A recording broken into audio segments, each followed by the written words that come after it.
Hello everyone, welcome to the class. Beta, this lecture is also in continuation of revision of chapter 4 and name of the chapter is the Central Islamic Lands. Beta, in previous lecture we discussed about the Crusades and we discussed about the breakup of the Caliphate and the rise of Sultanates.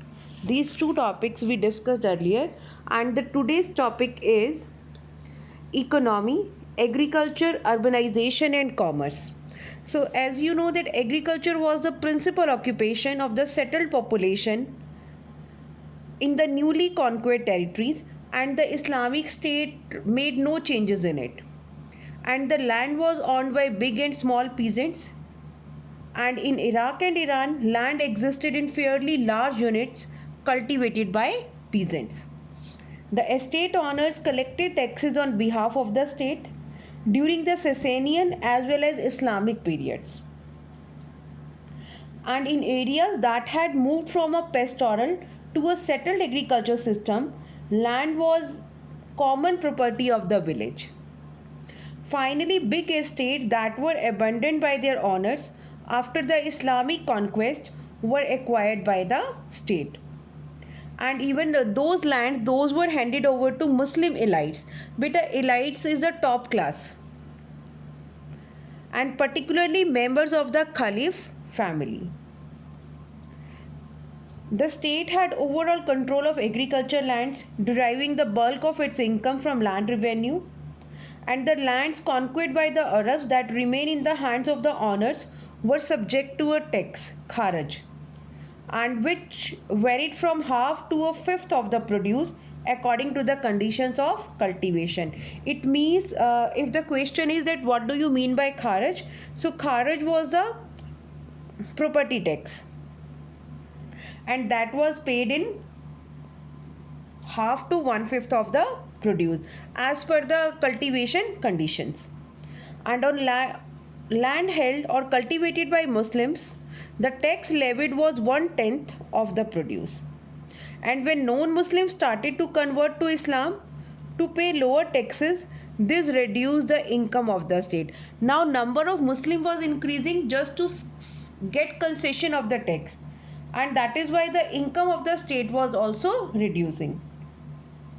To address the shortfall, the caliphs first discouraged conversion and later adopted a uniform policy of taxation.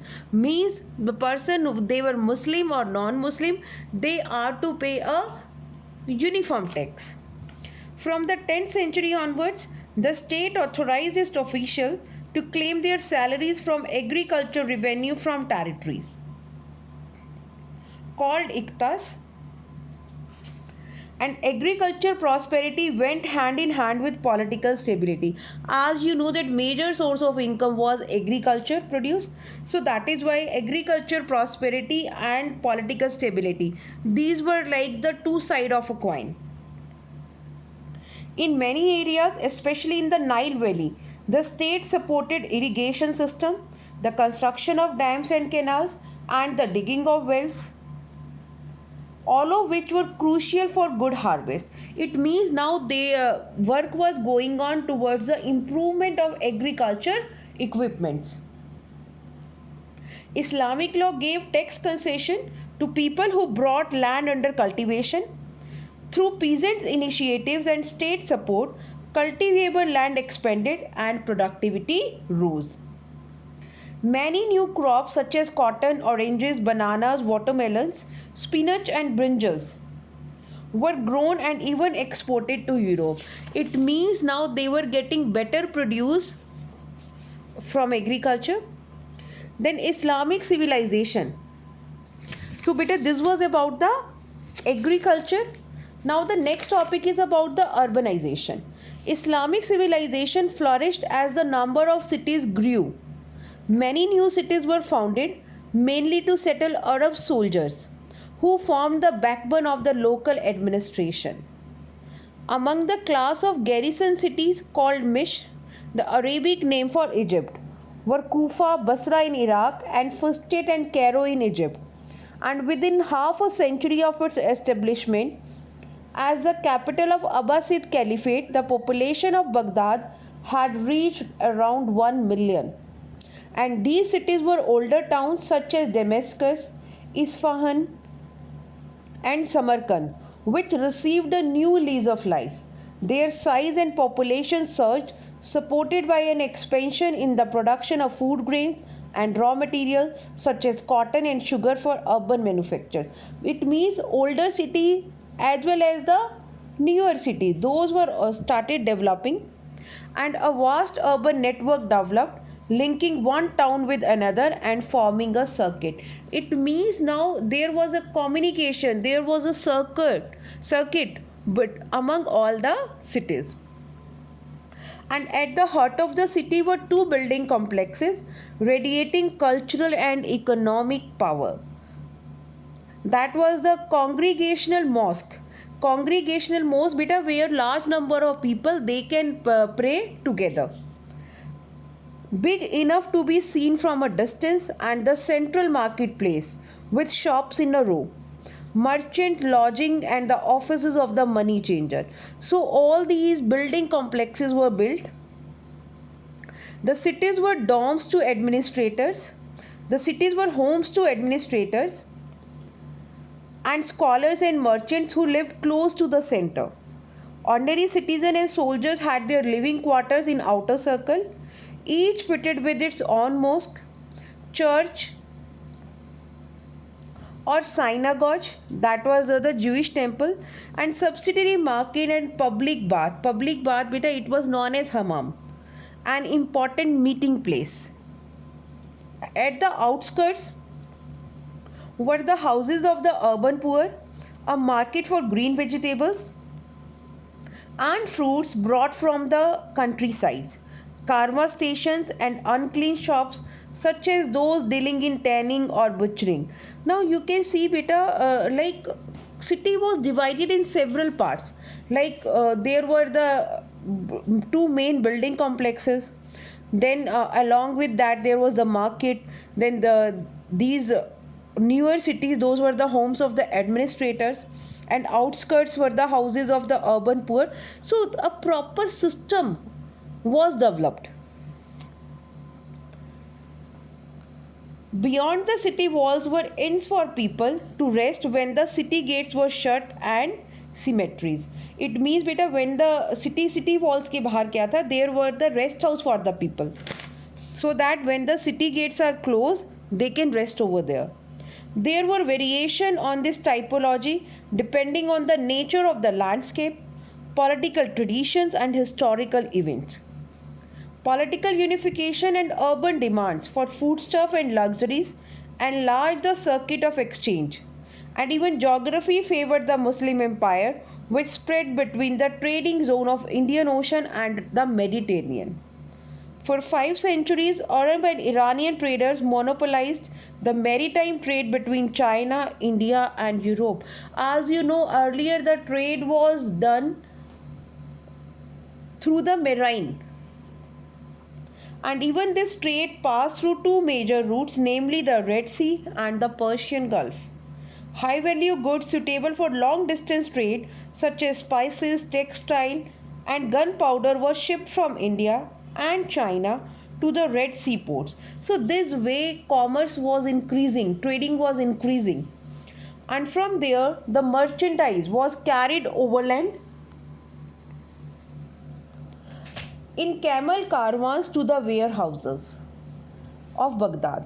So they developed a proper system of transportation, right? Because as you know that commerce, that is a aid to the industry. So they were developing various industries, and these aid were provided by the various transportation system and the communication system. Damascus and Aleppo for local consumption or onward transmission, and the caravans passing through Mecca got bigger whenever the Hajj coincided with the sailing season. Sailing season beta, it was known as the monsoon, origin of the word monsoon in the Indian Ocean. As you know, in India the rain, it's rain by the monsoon, and monsoon is an Arabic word, because these Arab sailors, they used to sail in the sea with the direction of these monsoon winds. Then beta, however, from the 10th century, the Red Sea route gained greater importance due to the rise of Cairo as a center of commerce and power and growing demand for eastern goods from the trading cities of Italy.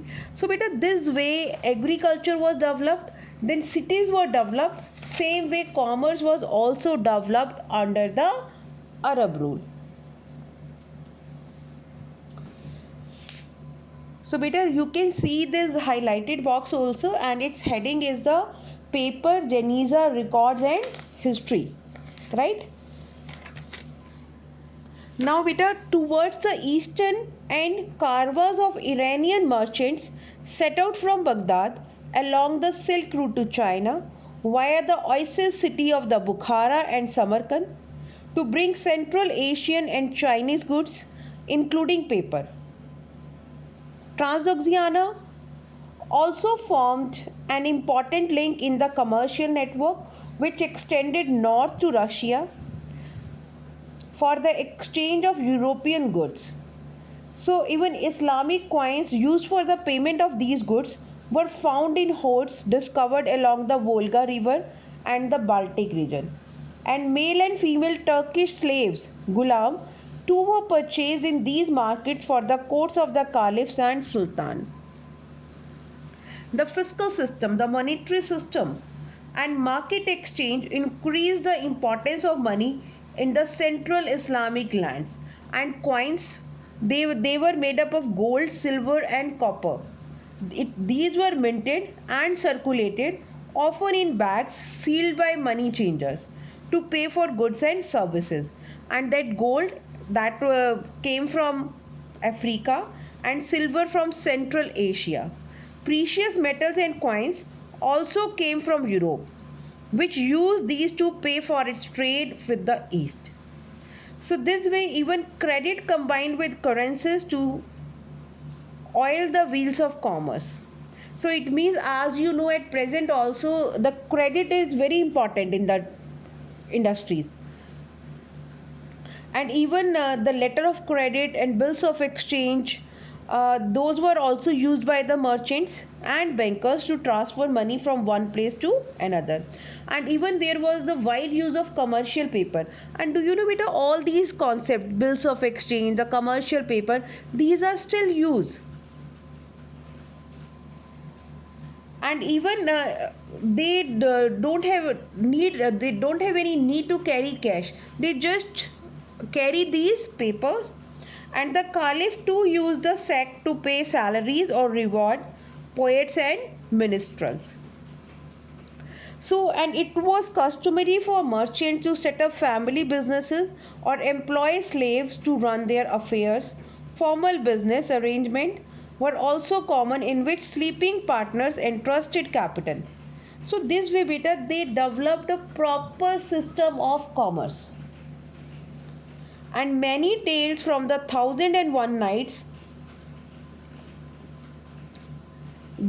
give us a picture of medieval Islamic society featuring characters such as sailors, slaves, merchants, and money changers.